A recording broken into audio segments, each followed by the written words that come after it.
Hello, everybody.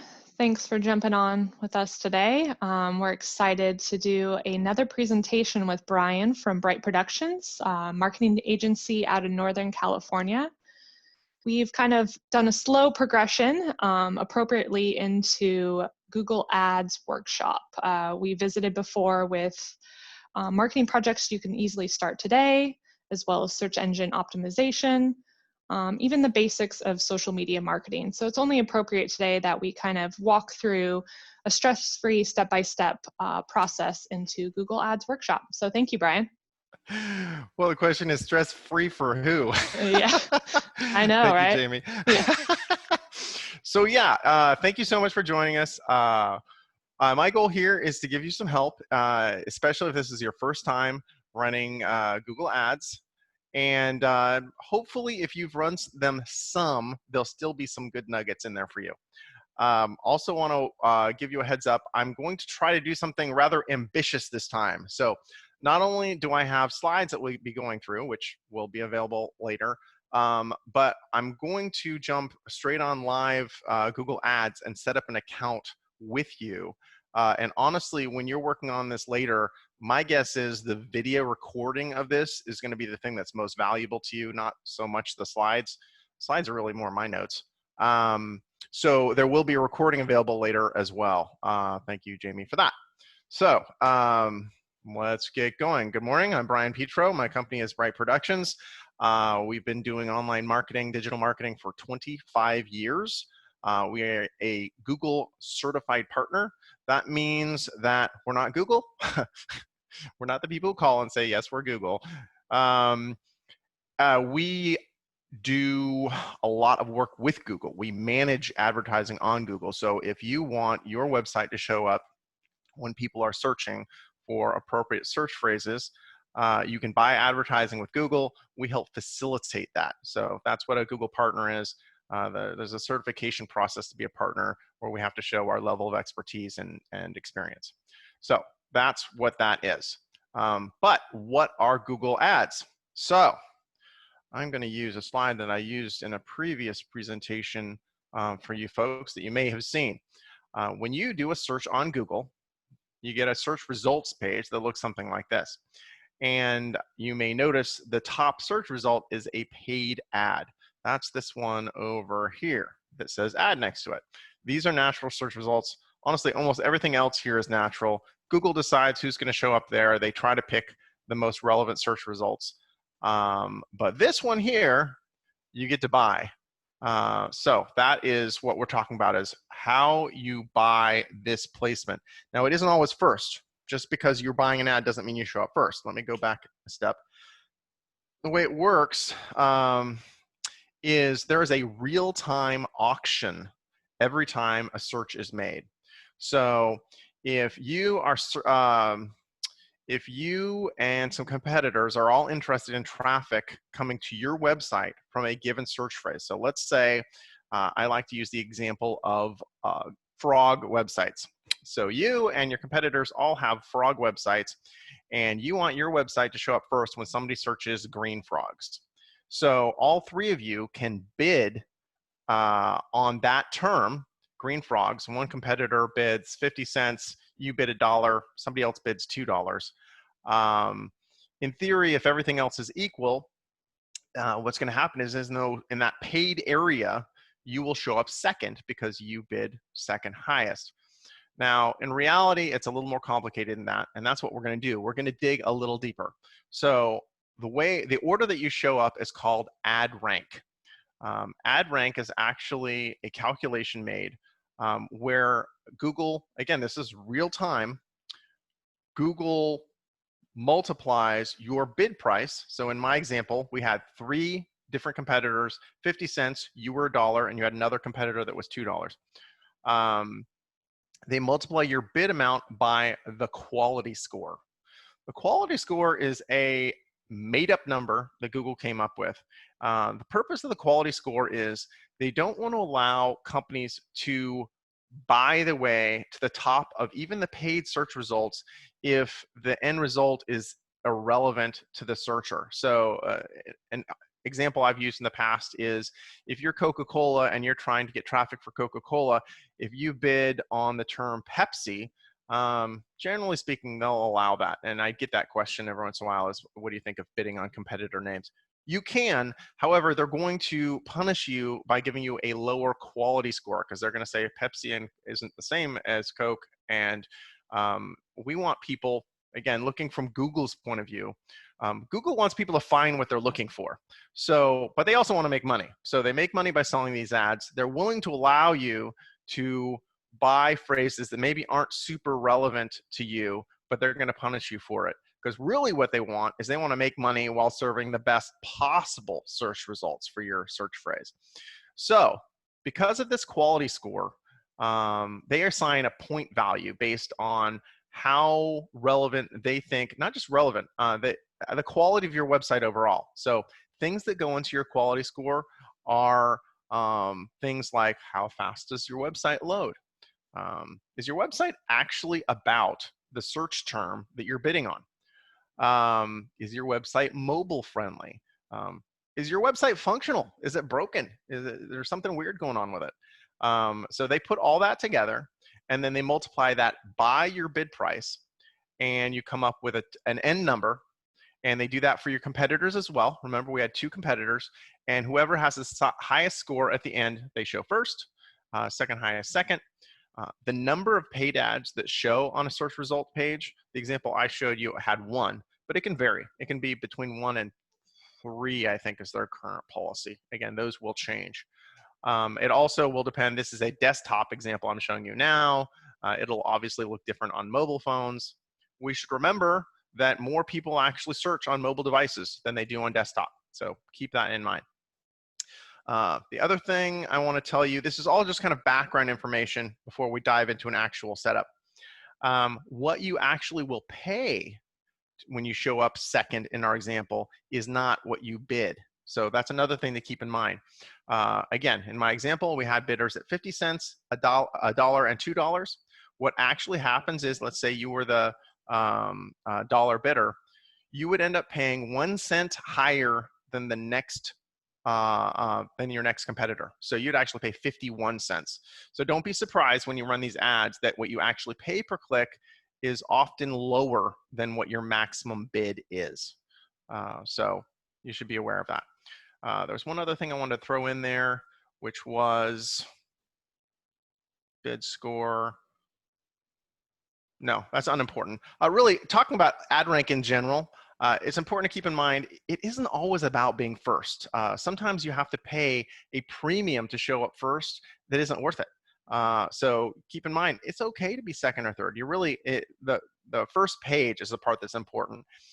Oh, I remember what the other thing I was going to mention was quality score. So this is something else that I want to mention because we're talking about quality score. Because of the way Google has it set up, where your total ad rank is your bid price times your quality score, it makes it possible if you have a good website and you're going after search terms that are really relevant, and you have competitors who the website loads slow, maybe there's something broken on it, and they're going after terms that just, when you look at their website, it doesn't look like there's, for example, let's say if the search term was ground mount solar, but there's nothing on their website that actually talks about that. That's going to hurt their quality score. So my point is, you could actually bid lower than someone else, have a better website, and show up above them. So quality score matters. The hard thing about quality score is that the actual calculations that Google uses to come up with it are proprietary. They won't share those because they know that people would game the system and try to reverse engineer their website. So they do have general rules laid out about quality score. Again, you can hit Google and do a search for a Google ad quality score, and they will tell you all about, again, I hit a couple of the top ones that you can do to keep your quality score high. That's a good way to compete. Expensive, especially in an expensive industry like yours where cost per click is quite high. So let's talk about cost per click, just so you understand how this works. Unlike a lot of traditional advertising, if you want to be in a newspaper or the radio or whatever it is, you talk to the sales guy, you write up a contract, you pay him the money, you're locked in for a certain amount of time, and you pay for the ad regardless of your results. Google is nothing like that. So advertising on Google, not only can you turn it on and off on literally a minute's notice, it's much more flexible. You're not locked into long-term contracts. But they also, you are paying per click. So you're paying for results. And when I say results, I don't necessarily mean a sale. I mean, someone actually searched your term that you picked. They were in the geographical area that you're targeting, and we'll talk about that later. They, in theory, read your ad, your description of what you're selling, offering, and then clicked on it, and then went to your website. So this amount of money that you're going to be bidding per search phrase, you don't pay it until someone actually gets all the way to your website. What I like to equate it to is phone book ads. Okay, so phone book ads, you pay, again, people aren't in phone books anymore very much, but it's easy to wrap your brain around. It used to be that you pay your money and then you just kind of cross your fingers and you hope that the phone's going to ring. This would be their model. Google's model would be more like if the phone book company only charged you when the phone actually rang. Somebody looked in the book locally, found you, read your ad, thought, nah, this could be right, and then called you. That's how this works. You only pay that amount when someone searches in your area, reads your ad, clicks, and goes to your website. Or if it's mobile, you can also, your goal can be to get them to call you, because of course on a mobile phone, on the search results, there can be a phone number that they click and they don't even hit your website, it just calls you, which is even better. So that's all about order, how that goes. There's one other thing I should mention about payment, and we'll get into this more. There's a lot of different tools that we can use to make sure that you don't spend more money than you mean to. But I don't want to forget to mention the way Google does billing is in arrears. And we'll talk more about the billing as we go forward as well. But suffice it to say now, they show your ads first and they bill you later, which is nice. So after the ads have shown, they send you a bill. Usually they actually charge your credit card. They don't send you a bill. However, the flip side of that is if you ever run campaigns and then decide to discontinue them, don't be surprised that you will continue to get your credit card charged even after you turn the account off, because again, they bill afterwards. If you weren't aware of that up front, you get a little surprise in your credit card bill. So be aware of that. Moving forward, we're going to start setting up these accounts, but it's important to understand how the structure of the accounts are set up. There is a hierarchy to these accounts, and I have a wonderful little graphic for you. And the hierarchy goes, first you have your account, so that's this green thing right here. That's just, and generally speaking, you want to own one account with Google Ads. It's tied to a Google account. There are some weird situations where you might want to have multiple accounts, but generally speaking, you want to have one. And generally speaking, Google actually disallows you from having more than one. There isn't a reason to have more than one. It's really rare. So account is first at the top of the hierarchy. Next, campaigns. You can have multiple campaigns within one account. And the campaigns are primarily, you do two things at the campaign level. You set a budget and you target geographically where you want to target. And again, we'll be doing this real time on an actual account. But those are the two things that you do there. And it's important to understand what the different levels are for and what you do there, because I've taken over accounts before where someone set them up that didn't understand what you were supposed to do at the different levels, and it's a mess. And it makes it really inefficient, and you waste money if you're not using the different levels of the accounts, that hierarchy, for what they're intended. So at the top level, you have your Google account. That's where you're setting up, who you are, what country you're in, what currency you're paying with. A lot of the things at the Google account level at the top are fixed and difficult/impossible to change. Those are set once. Campaign level, we just talked about, that's the next level. That's where you set your budgets. That's where you set your targeting, geographic targeting. Those can be changed, and we can have many different accounts under, many different campaigns under one account. The third level is ad group.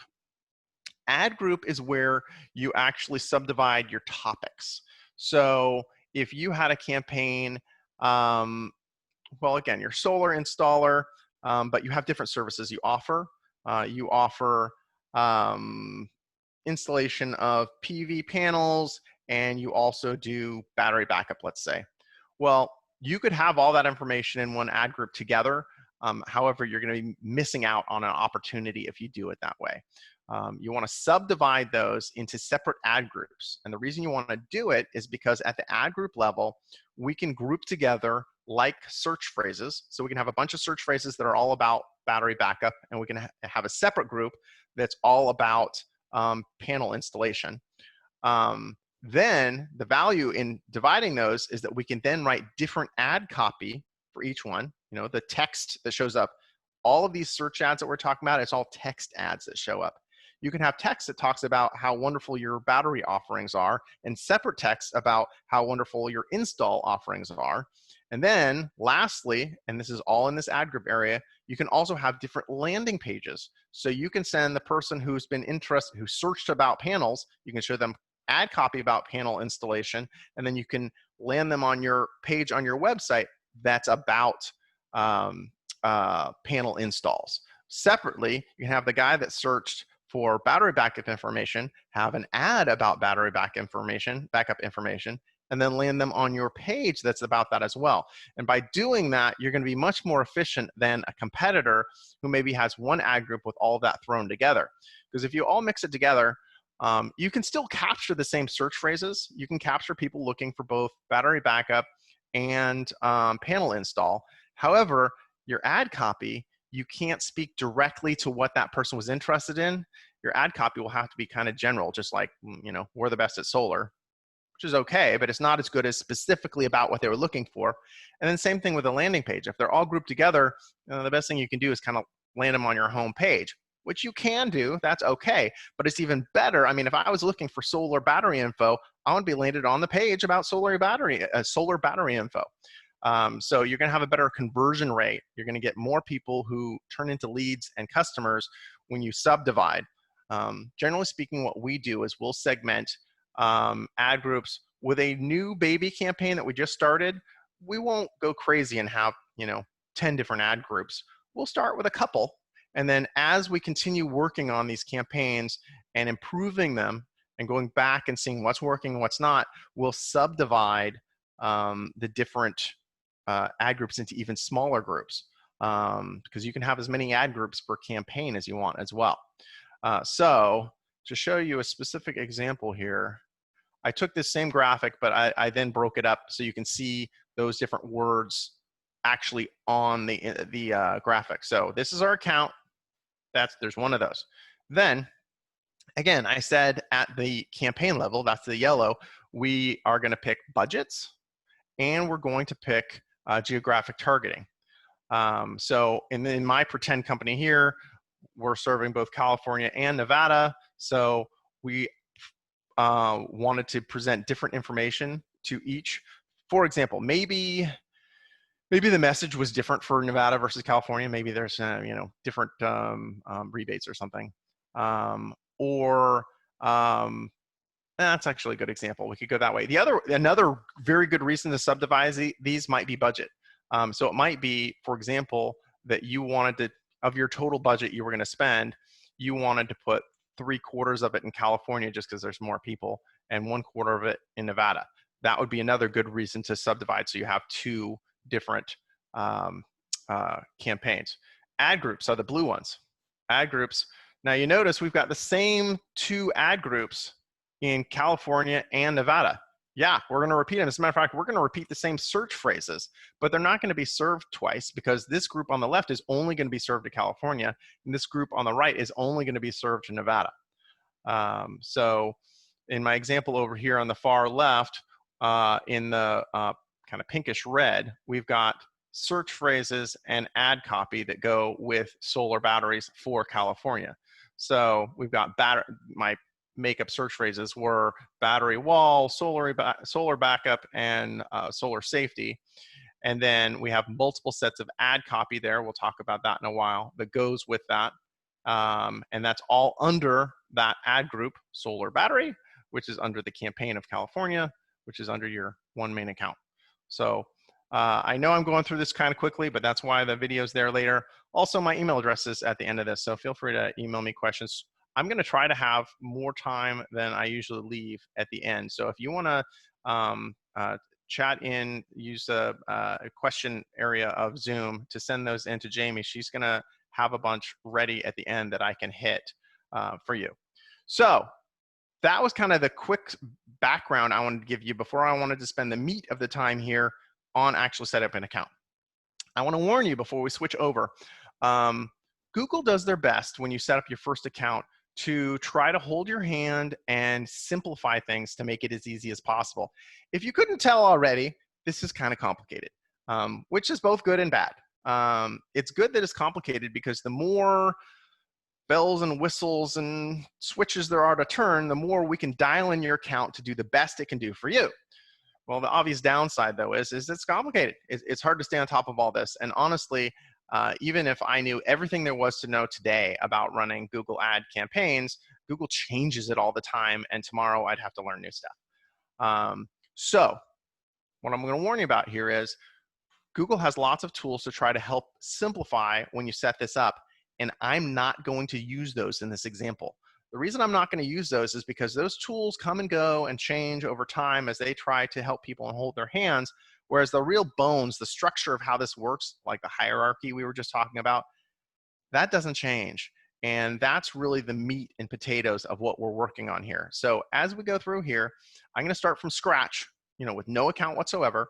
But there's a couple times I'm going to tell you, I'm clicking on expert mode here. Don't be afraid of expert mode. It just means that you're actually looking at the results of what needs to be done as opposed to the baby steps that they're walking you through to try to get there.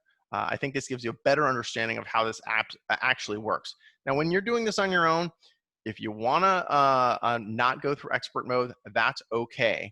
But this will still give you an understanding of what's happening behind the scenes. So what I'm going to do, I set up a fresh, clean account. And this is the part where I'm brave. Something's going to go wrong as we do this, by the way. So don't be surprised when it happens. And that's okay, too. So I went to an Incognito Window. For those of you who don't know what that is, this is a version of the browser that basically doesn't talk to the first browser that I had open. That's an important thing to note because what I would suggest you do when you set up your first Google Ads account is to set up a separate Google account for you, for yourself to run Google Ads on. The reason that is a good idea is because I have found when working with many clients that people come and go in companies. And if you set up this account and you tie it to a specific person, even if that person is you, it can create trouble down the road. So I think the easiest thing to do is to set up a Google account that's separate from anything, that's easy to share, that you can give to whoever is running the account. So that's what I'm doing. The reason why I went to an incognito window was so this account that I'm using now doesn't fight with my normal account I use every day. And that's the same thing that you'll want to do. Google gets really grumpy when you start trying to have multiple Google accounts open at the same time. So the way you open a incognito window, you click on this little dot here, and one of the options will be new incognito window. So we are going to go to ads.google.com. And it's going to show here their little pitch here, please buy ads from us. We're going to sign in because I already set up this Google account.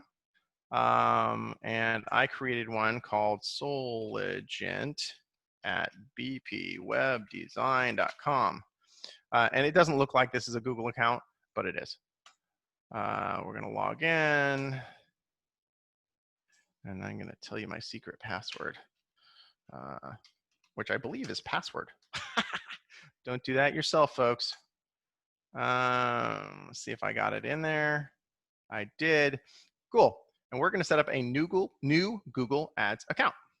We're clicking here.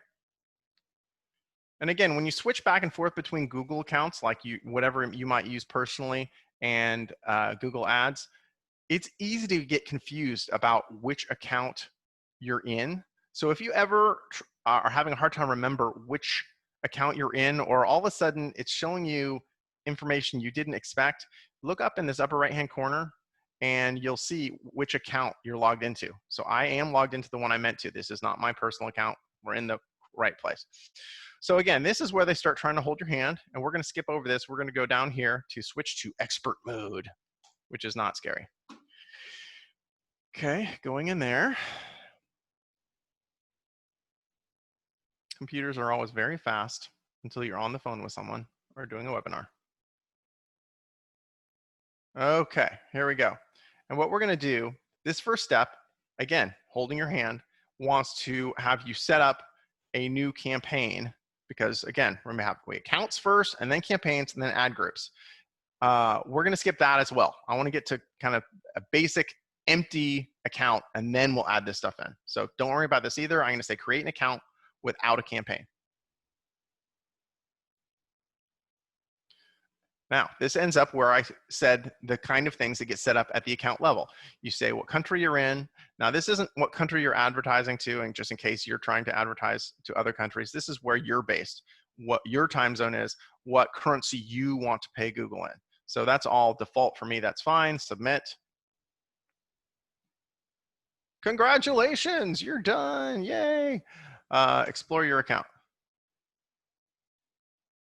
Okay, so it's saying there's nothing here yet. It's empty. So right away, you can see there's lots of bells and switches and hooks and things to turn and knobs. We're going to, because this gets really complicated really fast, we're going to try to stick to the basics in this presentation. If there's an opportunity, I'm happy to go deeper later. The things that are important to know here is navigation. Both here and here will show you all of your campaigns you have running. That's kind of the highest level that you get until your account level. And it's usually where I start looking at things and seeing how things are going. So we're in the right spot. The other thing to know is billing information. If you go in here under tools and settings, this is where you would set up your billing info. So just be aware, again, the default is giving them a credit card number. We'll get in more about how you set budgets. It's pretty easy to make sure you don't spend more than you intend to. If you are hiring a professional to help you with this, there are a bunch of different business models that are used to do this.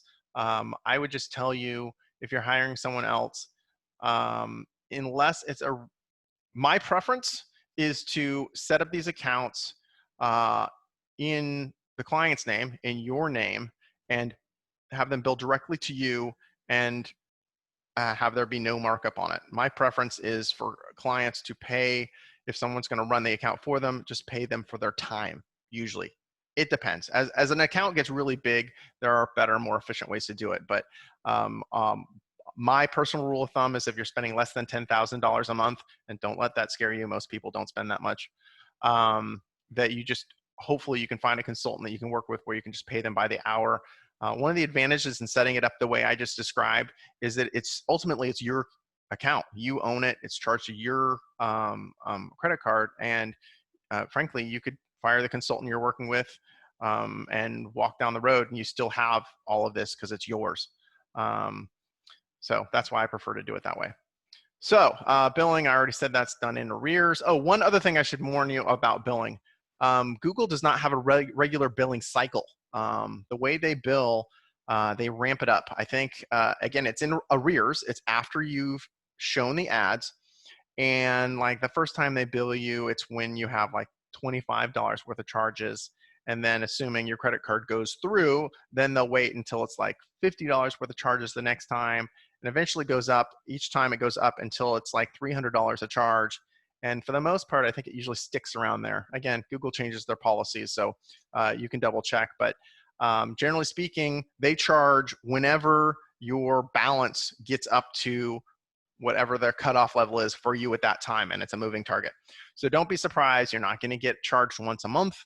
It will appear to your CFO kind of random, so warn them that ahead of time. If you do get a find a good niche and this is working for you really well and you start spending some real money, your credit card gets charged a lot, daily or even more than daily.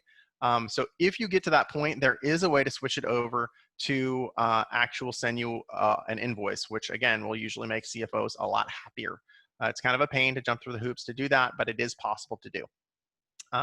One other thing about budgeting is I definitely recommend, one of the good things, one of the things I like about running campaigns like this is that you can start them small. You can say, and a small account for me is, you know, $300, $400, $500 a month is a small account. You can start them small and play and try different things and see what works and see what doesn't work. And then if you find a little niche that works, great. You can throw more money at it and it will scale. I absolutely like that a lot, because a lot of other advertising, you know, you throw your money at it, you cross your fingers, and then you hope. Whereas this, we can actually test on a small scale. The downside about setting a real tight budget that's small is that really what you're looking for to decide if it's working or not is data coming back. You know, how many people are actually clicking on these things? How many of them are actually turning into customers? And when you have a really tight budget, you get that information back very slowly because there's only a few people seeing your ads. So again, let's say the example, we were saying $1 a click was your bid for that one phrase. You could have 1,000 phrases, it doesn't matter. But if you had, let's say you were doing a test budget of $300 a month, well, $300 a month, the way Google works, you actually set up your budget daily. Again, we'll get to that. So that's $10 a day. And if you're bidding $1 a click, even if you were paying that full $1 a click every time, that gets you 10 clicks a day. So imagine, again, and I don't know what your conversion rate would be, but let's just pretend that, you know, 5% of the people who go through this whole process and get to your website actually fill out a contact form. Don't take that number to the bank. I just pulled it straight out of the air. But if you're only getting 10 a day and 5% are going to turn into leads, you can see that it's going to take a while to decide whether this is working or not. So just keep in mind, it's okay to do small stuff and test. I think it's one of the benefits of these, but also if you starve the campaign, it takes a lot longer to learn if it's working or not. Okay, so that's budgets. So let's set up a campaign. So as with all of the things in this interface, there are a bunch of different ways to do it. So I'm gonna hit their new campaign button. That's where they want me to go. So we'll do it. I can do it here, new campaign. I just click campaigns. So I can click here, new campaigns. I can hit the plus here. It all does the same thing. It's gonna pull up a window that is like the one we skipped over before. And it says, well, what do you want to do? This is another example of it dumbing it down for you. Are you looking for sales? Are you looking for leads? Of course, everybody wants sales. These tools to me don't make a whole lot of sense. What we're trying to do is get traffic to your website so you can then do a bunch of this other stuff. So we're just going to say website traffic because that's actually what we're trying to do here.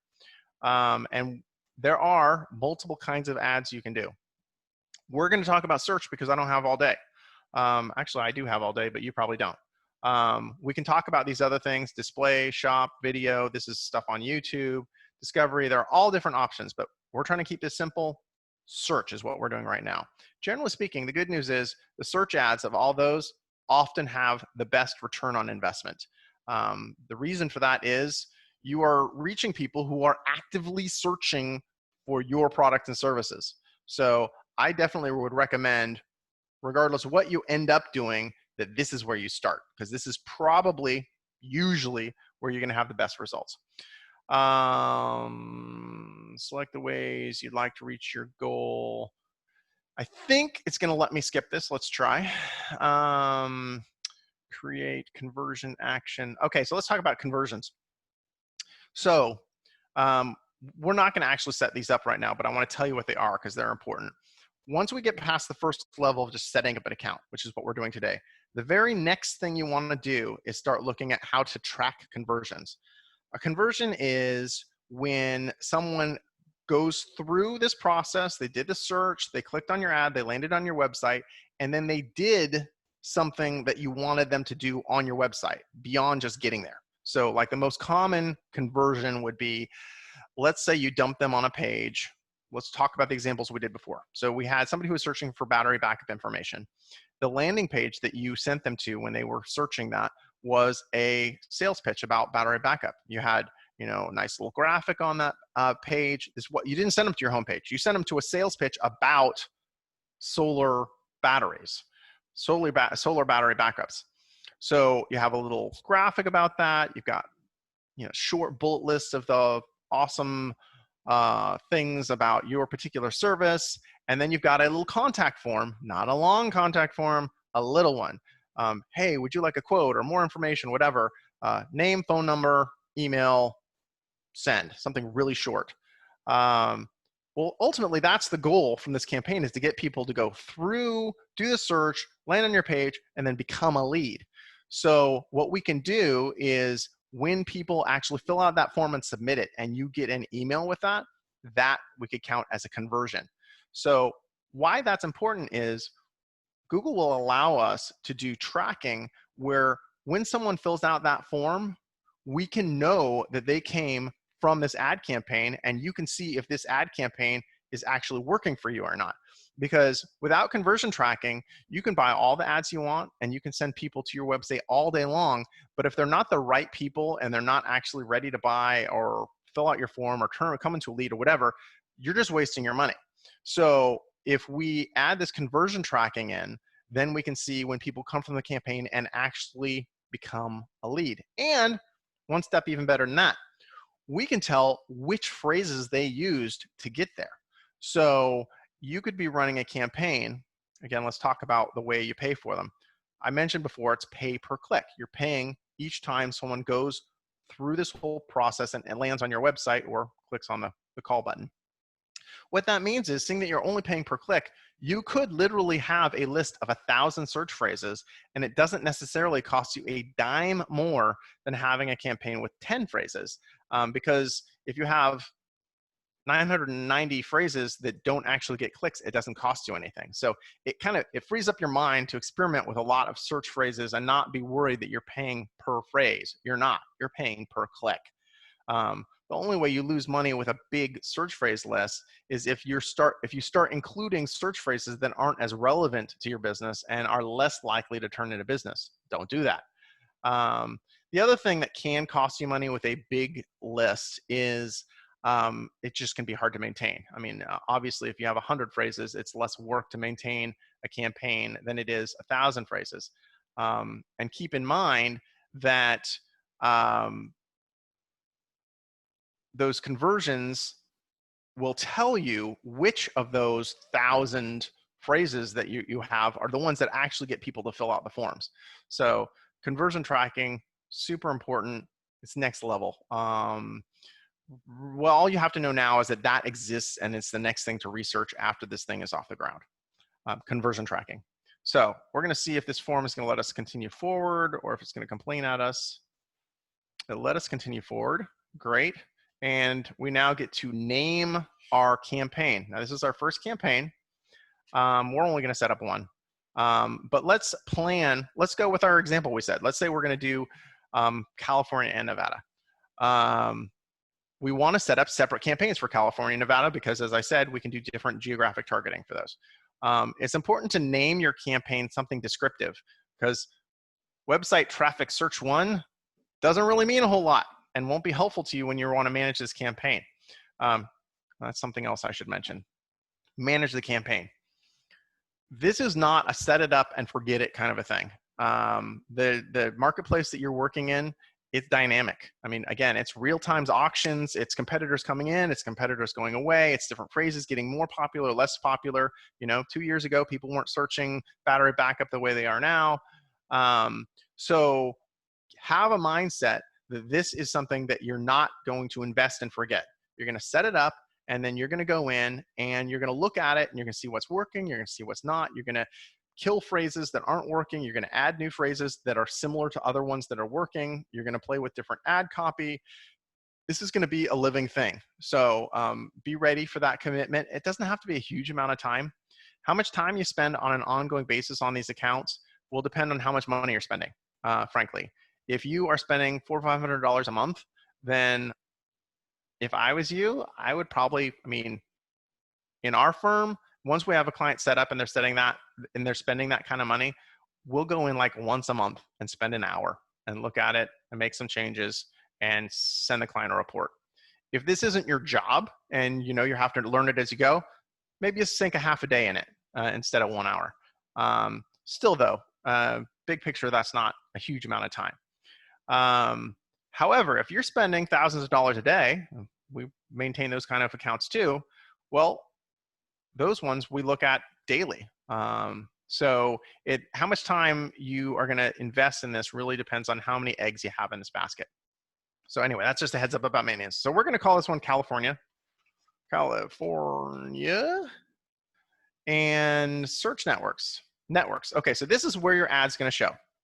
Search network means what you'd expect it would mean. It means when people are doing a search for your phrases. This means Google Search Partner means that you can show also on Google searches that aren't on Google proper. Sometimes you'll run into websites that have searches that are branded Google. A lot of times they give Google results, but it isn't actually Google. That's fine. I would leave that too.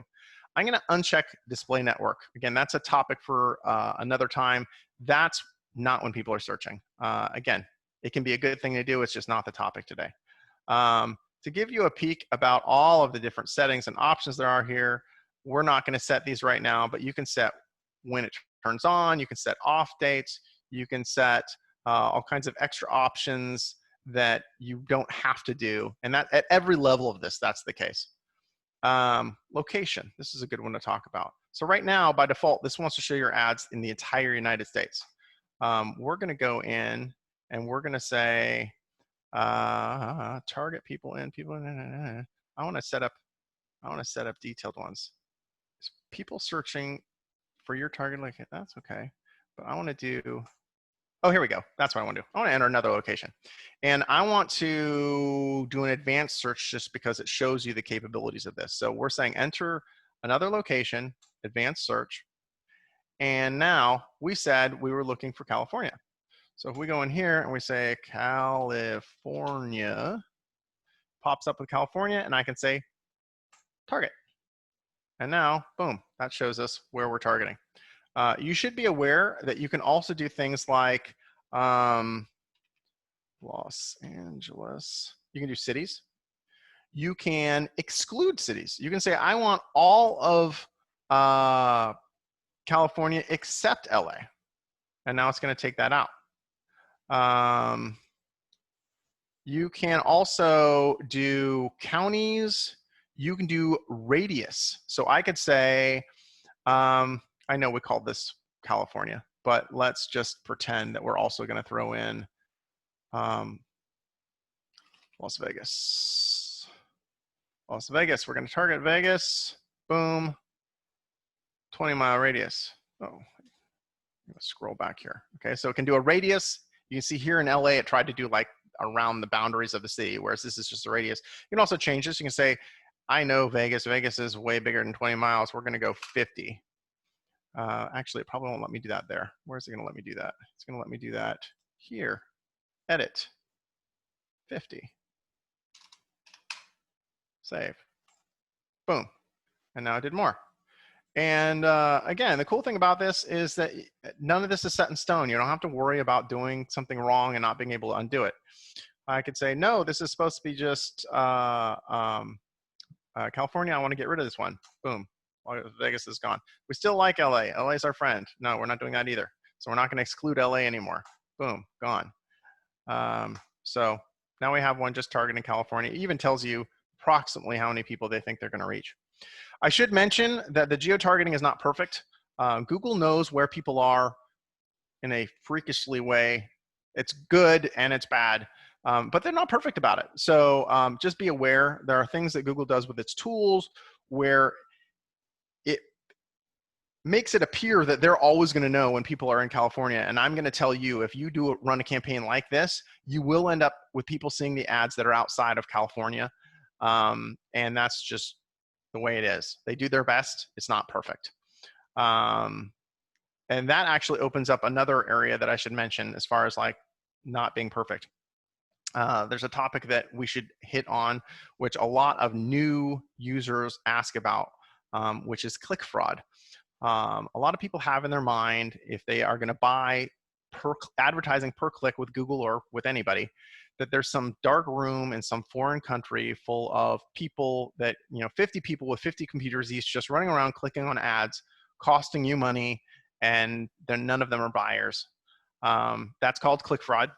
Based on my experience, it is a legitimate thing, but it is not common at all. So I think that happens a little. I don't think it happens a lot. It is in Google's best interest to try to catch that, because if it became rampant, it would kill their whole business model. And they do actually real time, they watch for things that look fishy, and you'll see if you look at your invoice afterwards, they automatically, without you even saying anything, will credit back. And I see it all the time, credit back with things that they thought just didn't look right. So they do self-auditing. I also have had some clients that spend enough money that we have hired third-party auditors that specialize in looking for click fraud. Again, for this particular client, I felt like they were spending enough that it was a worthwhile thing to do just to see. And when we did that, and this was a number of years back, but they didn't find anything. I mean, not anything worth talking about. I will leave it that, yes, click fraud is a legitimate real thing, but I think it's a very small thing. And the truth of the matter is, there isn't a competitor to Google. If you want to advertise with Google, you're going to advertise with Google. You have to decide whether you can make money with them under the current system or not, with or without whatever fraud there is, because it's not like well, I'm going to take my money somewhere else. No, it's Google's ball, and they'll just take their ball and go home. So you need to figure out if you can make money with this or not, regardless of any fraud, which I think is fairly minimal. Okay, so we talked about locations. Languages. If you have a website that is in English, and you have search phrases that are in English, and you have ad copy that is in English, you should be doing it in English. English is the primary language of the United States. It is not the only language, obviously, but it is also the primary language of the internet. And all over the world, people who are active on the internet, English is the first language. If you are targeting a specific group of people that English is not their primary language, then what I would suggest is that you set up a website in their language, have ad copy in their language, have search phrases in their language, and then use that language here. But you don't show your English ads to targeting Spanish. It makes no sense. Again, I say Spanish because I'm in California, and that would be the language that would be second here. So by default, most of you are going to want to do that in English. Audiences. Again, some of this I'm just showing you the depth of what you can do. There are all kinds of crazy things that you can do to target an audience more specifically than just search. Right now, we're just going after people who search the phrases that you pick. However, you can target, we're working with a client right now where we're actually uploading an email list that they have. It's their legit list that they own. And we're going to target people by email address as well. There's a whole bunch of different ways to target people. Budget. I mentioned that budgets are set daily. Be aware. When we said, I think my made up budget was $300 a month for testing. So $300 a month divided by 30 days is $10 a day. Google does a pretty good job of hitting that. And they won't hit it to the penny. Sometimes it'll be under, sometimes it'll be over, but it will come out in the wash. So don't be worried about that. We did have one client, because Google isn't perfect, where their spending went crazy. I mean, crazy. We set a budget. Honestly, I don't even remember what the budget was. It was like, I don't know, a couple $100s a day for this video ad on YouTube. And we went and checked on the next day, and there had been thousands of dollars worth of ads shown. And we kind of freaked out at our office. Did we set something up wrong? And we looked over everything, and everything was set up right. And we called Google, and Google was like, yeah, we messed up. That happens sometimes. Don't worry about it. We won't charge you. I was like, wow, okay, cool. So now I know not to tell you about this next time. So of course, it's never happened since then. But that's budget stuff. So keep an eye on that. It is possible, by the way. I told you that campaigns, one of the things you set at the campaign level is budget. So we're setting the $10 per day campaign budget for that campaign. If we had a separate campaign, we'd set up a separate budget for that. Then you'd have two. So if you set two that were the same size, now you're spending $20 a day. I can't show you this now because of time restrictions, but be aware it is possible to share budgets between campaigns, And oftentimes that's a good thing to do just because it makes life simpler. If you really had $20 a day that you wanted to spend between California and Nevada, if you share that budget across both campaigns, Google will spend it based on how much traffic volume there is and spend the whole amount, rather than you having to guess what percentage of that $20 you should assign to California and what percentage you should assign to Nevada. So there's advantages to sharing budgets. Plus, it makes it easier to manage because you can just look at one number and go, okay, cool, I'm spending $20 a day. That's what I meant. It is possible, as these get more complicated, to accidentally spend more than you want. So obviously, keep an eye on it. If you share a single budget across all your campaigns, you have one place to check that. Bidding. So I've talked about bidding. I've talked about, the 50 cent, the dollar, the $2 bid. That is a simplified example of how to bid. It is actually possible to bid individually per phrase on how much you want to pay for each one. But honestly, that is not common to run a decent sized campaign that way. It would be very difficult and not as efficient. Google actually has a way to bid for you. That's the default way to do this, where you tell them your daily budget, and then the way I'm setting this up now, we are maximizing clicks. That's the bid strategy. And what that means is Google will then bid for you on those phrases, trying to get as much traffic as they can get for you given your daily budget. Now, there's things that I trust Google about, and there's things I don't trust Google about. And this bidding thing, I actually trust them.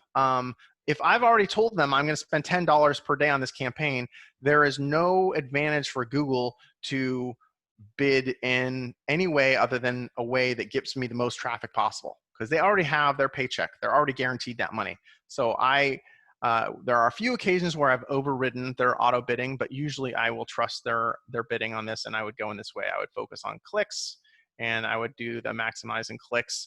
You should be aware, again, we can't go over this right now either, but it is possible once a campaign matures for a while to bid per conversion.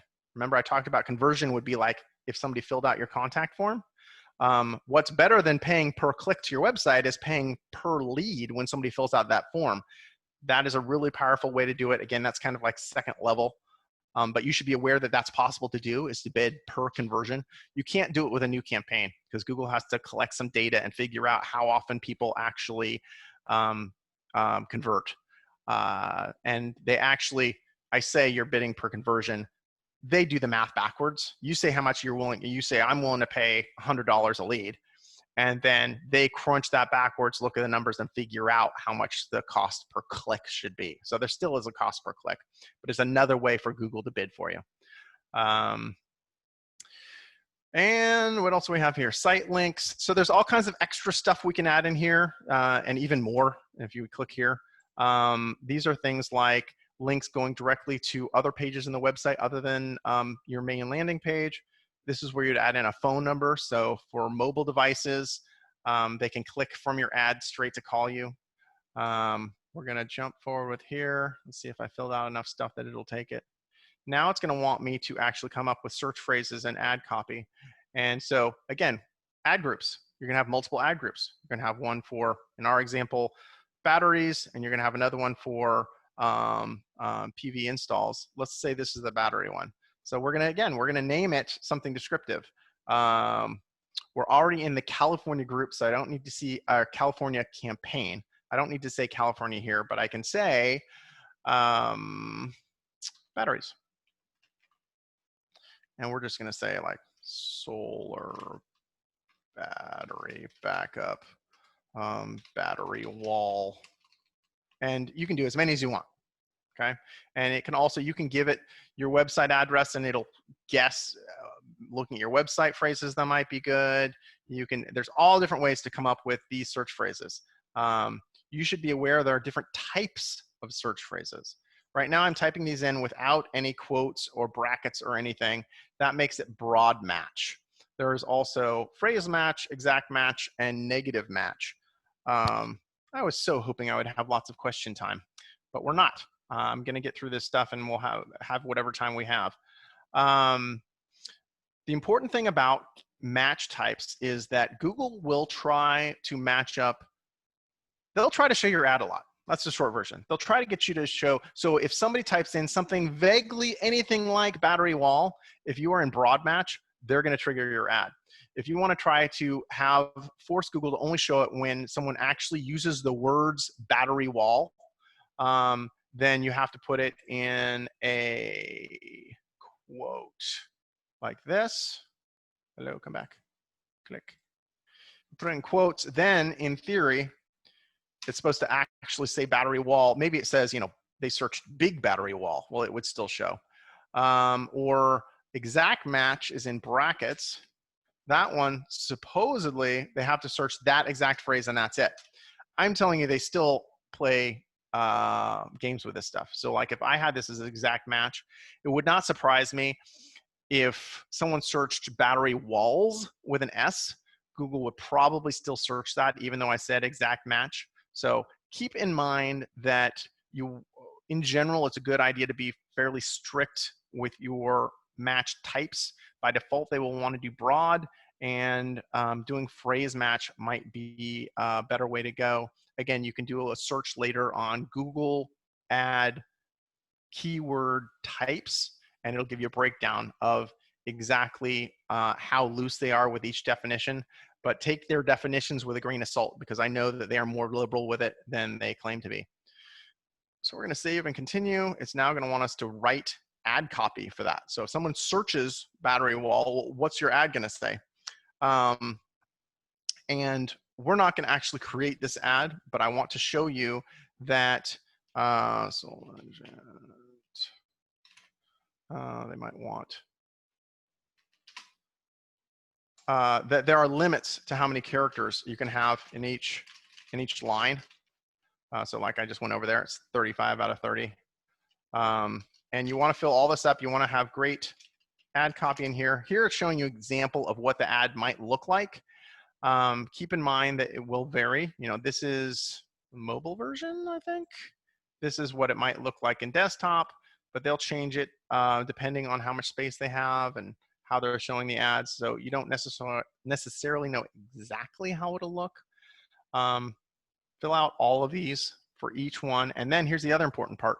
Do more than one ad for each ad group.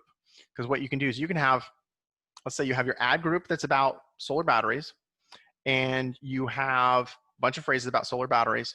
You can then put in a set of like 10 different versions of your ad copy, and Google will test them all, and whichever one gets the best click through, it'll serve that one the most. That's the default setting.